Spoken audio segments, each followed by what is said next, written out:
Welcome to episode 265 of the Scarlet Faithful podcast. I'm Aaron Brightman, coming to you on Thursday, January 11th.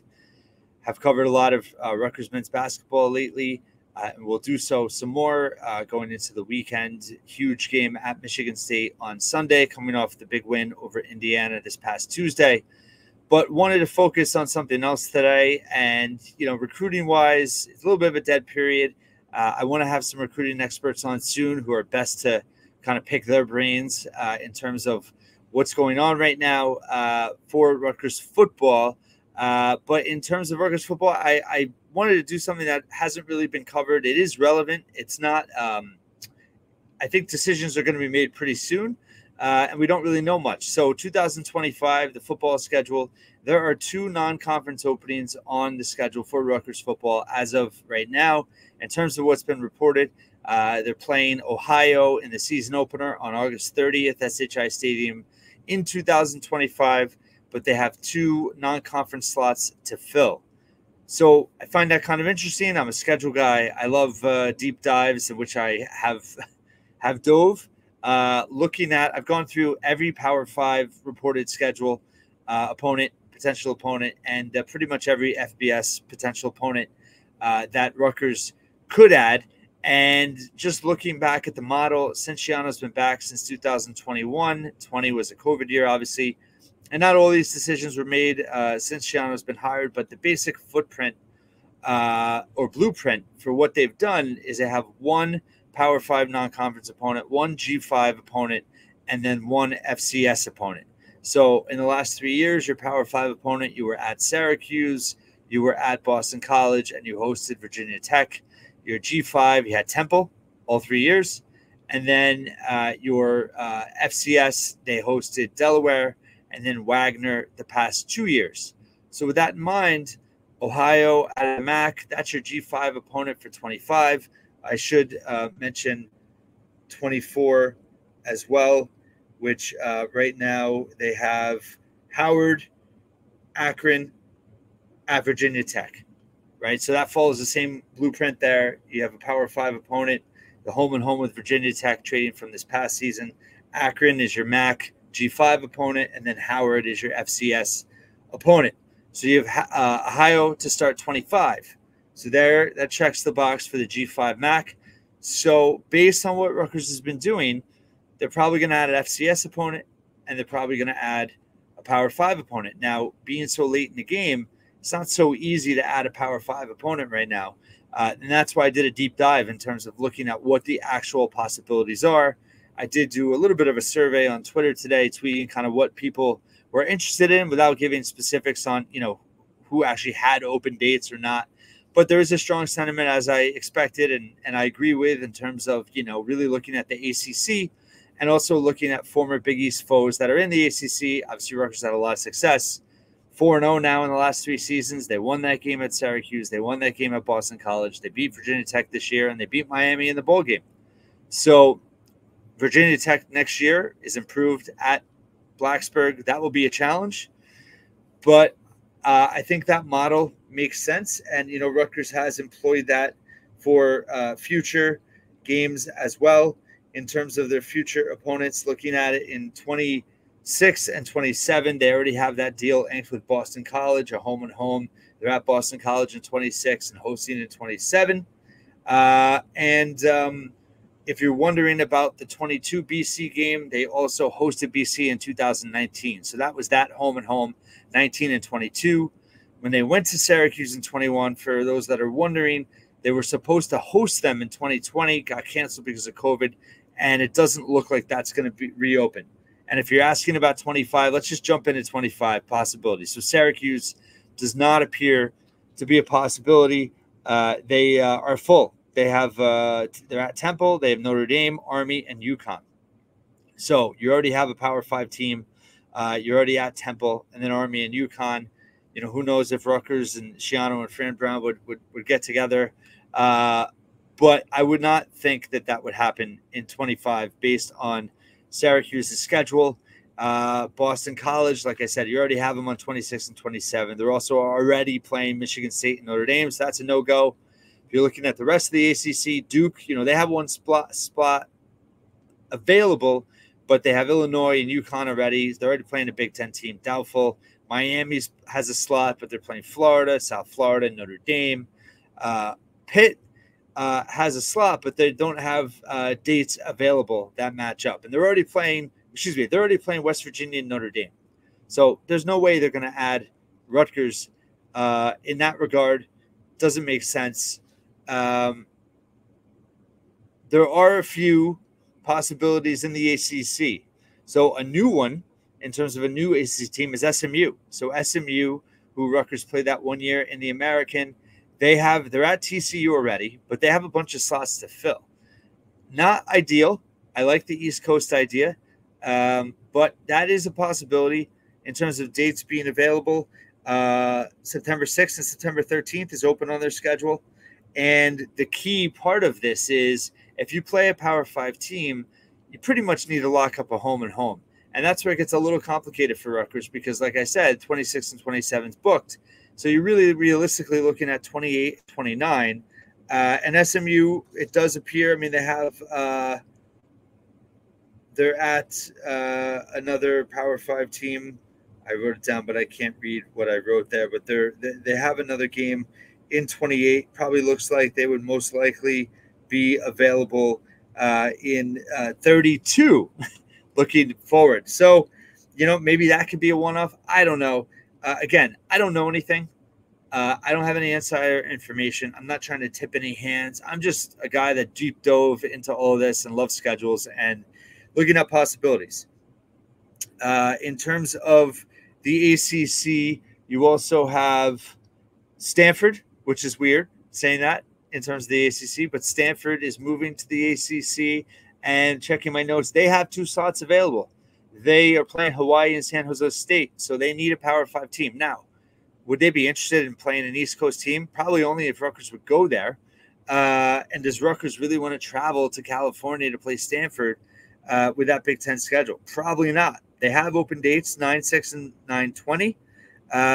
And 2028 does appear to be open as a possibility. But again, I don't know if that really makes sense for either team.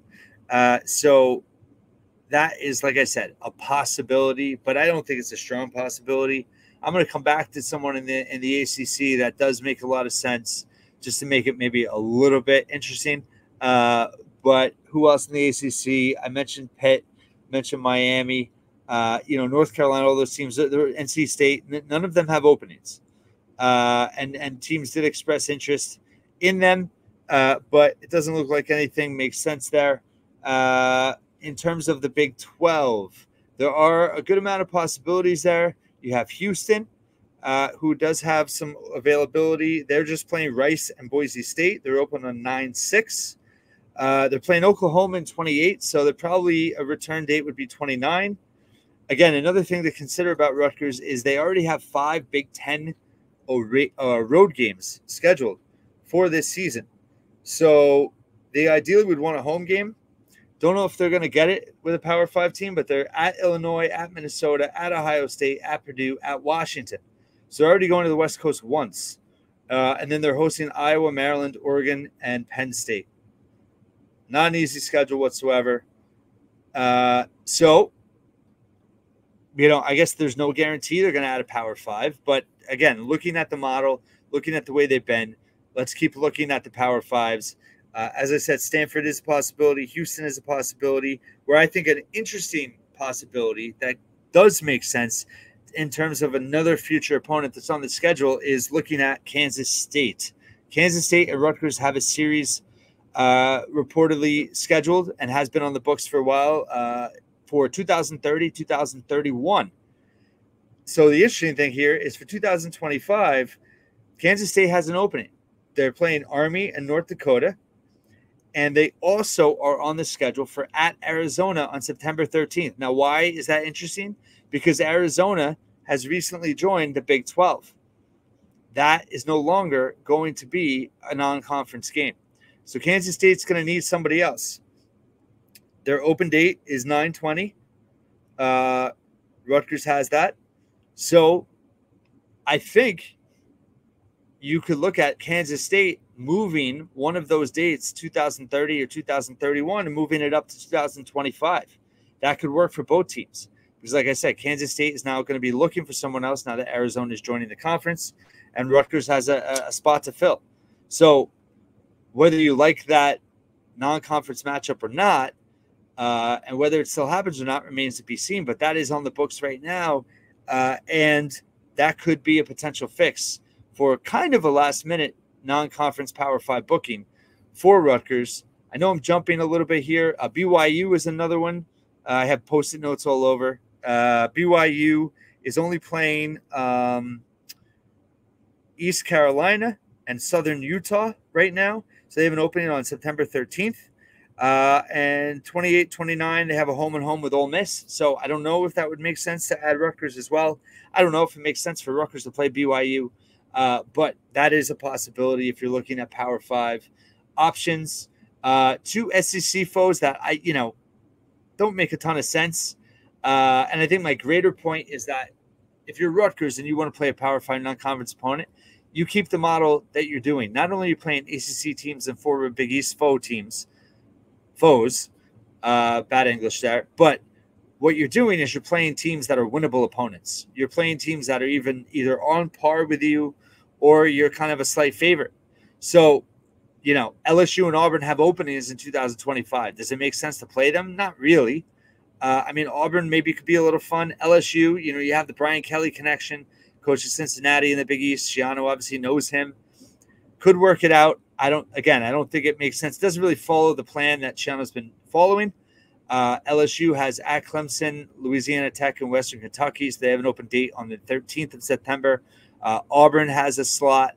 They're playing Ball State, Southern Alabama, and they have the 20th open. They're at Baylor. So, again, I don't know. Typically, they don't play more than one Power 5 team in non-conference play. So, probably not possible, probably not very likely. But in terms of actually being physically possible based on the way the schedules are written, I mentioned them. Anything else interesting here that I haven't covered? Let's delve into the service academies a little bit. Also, other Vanderbilt.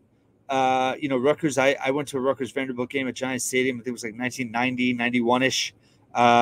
Vanderbilt has a slot open, but they also play at Virginia Tech. And looking back at some previous schedules, they don't play more than one Power 5 non-conference opponent, so they're out.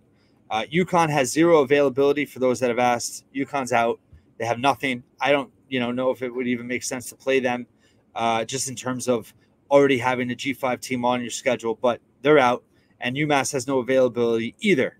Now, in terms of Temple has no availability. They're playing Oklahoma, not Georgia Tech. They're out. And then Army and Navy.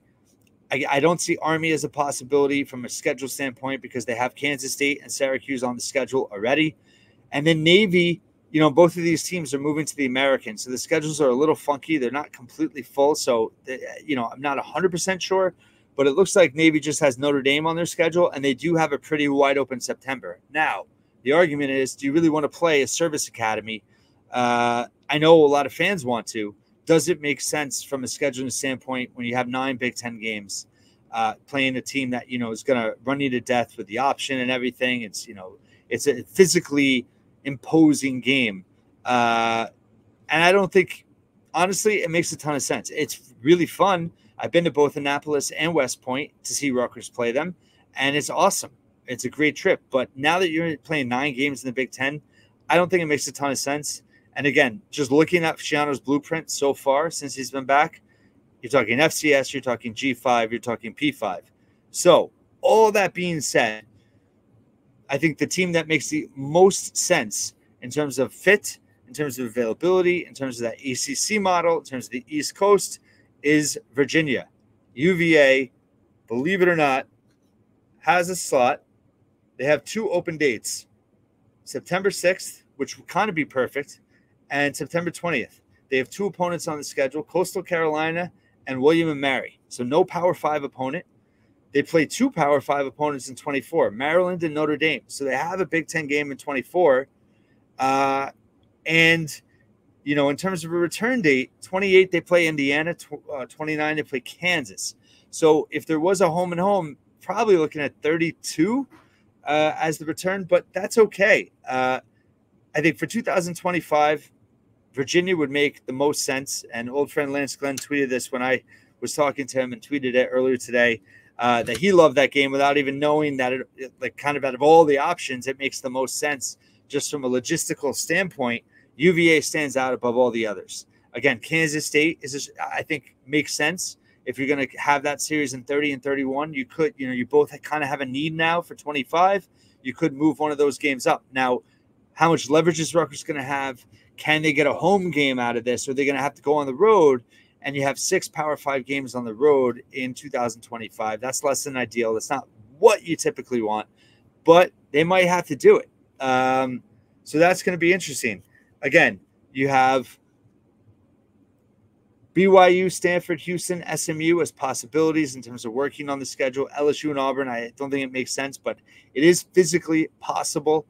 Baylor even is physically possible. They just have Auburn on the schedule, but again, doesn't really make sense. So I think from a Rutgers perspective, Howard's available on the FCS level. They're coming to SHI Stadium in 24. Probably makes sense to just bring them back for 25. And then you have to fill a Power 5 slot, assuming they still want to do that. Would they fill another G5 slot? I mean, if they did that, yeah, you could add Navy. But I'd rather add a Power 5 team. And again, Virginia makes a ton of sense here. Like I said, Pitt doesn't make sense. They already have West Virginia and Notre Dame. Duke already has Illinois. BC already has Michigan State and Notre Dame. You already have a series with them. Miami is booked. Syracuse is booked. So all those Virginia Tech, you're just coming down off a series with them. I think they're booked already anyway. So, yeah, if they're going to go Power 5, I think UVA makes a ton of sense. I think Kansas State's a strong possibility with that flip-flop.